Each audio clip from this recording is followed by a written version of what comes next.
relationships build. Trust is the currency of the future, and you've got to work, right? You got to work hard. And one thing's for sure, those of you who know me or you've been following, nobody's going to outwork me.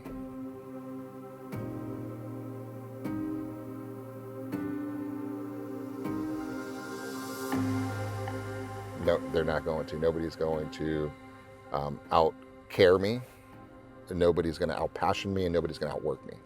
And I'm always going to take care of my clients. That's just what I do. And I just treat every single deal as if it were mine, and if it were 100% mine. And so I a lot of times tell people not to do deals because I don't think it's a good deal to do. And so that kind of over the years, 20-something years of doing that now, you build trust, you build relationships, and you become the thought leader in their mind.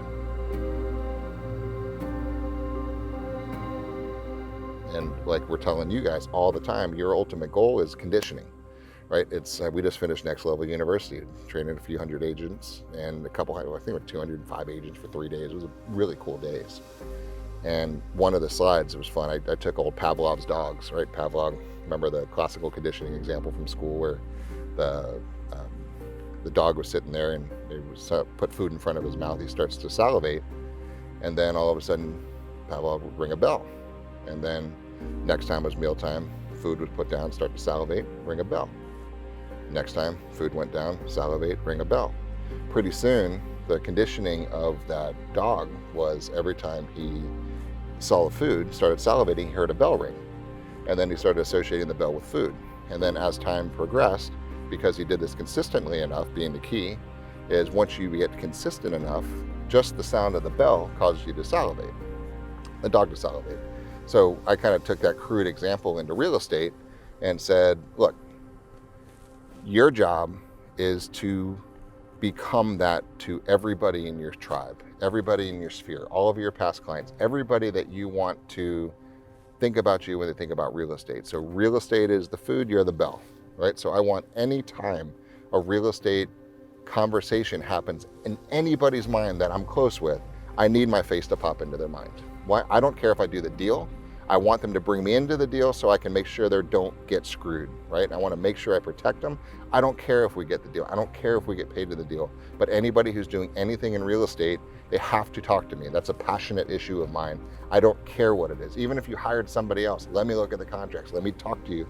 Let me see if there's something that they missed, right? And it just oozes out of me. It's the passion that I have for this business, and I hope you do too. Right? So your job is to condition everybody you know to think about you when they think about real estate. So as this guy's developing this property and he's wondering about values, I popped into mind, right? As these other projects start happening, I'm popping into mind, right? As you're getting deals, they're popping into mind. We're driving by the beach right now, and a lot of these beach houses, there's 50 on this street right here. I sold a ton of them just because I live right here. And I lived here for years and years and years and years. Now I live on the Intercoastal because living on the Gulf right here for a while, and I made a lot of friends on the street. And they know what I did, and I took care of a buddy. He told a buddy, he told a buddy, he told a buddy. I sold that one and that one and that one, that one, that one, that one, that one, that one, that one. And that's just how it works because you become the thought leader on real estate. And this is nice because it's a nice street and they're $3, $4, $5 million houses, so that doesn't hurt either. But it's about being there. I mean, the guys call me for all kinds of real estate advice. Just any type of legal advice. Hey, do you have an attorney for this? Hey, do you have somebody for this? Who would you use for this? That's what the goal is, guys, is to make people think about you and win the conditioning game. That's what it's all about. So as you think about the content you're pushing out, how are you letting people know about you? How are you making them thinking about you? And if you think about Pavlov for a second, if every once in a while he put the food down and sometimes rang a bell, it never happened, right? Did it once every week or a couple times a week, or tried it once today but forgot tomorrow, and on Thursday I did it 3 times. It just wasn't going to work. You need the consistency. So day in and day out, day in and day out, pushing the content, talking with people, being the thought leader, helping people, asking them what you can do to help them out, guys. That's what it's about. So conditioning, conditioning, conditioning, conditioning, conditioning, and help people. Trust, trust, trust, trust, trust. And it can't be faked. Right? You got to be passionate. You got to help people.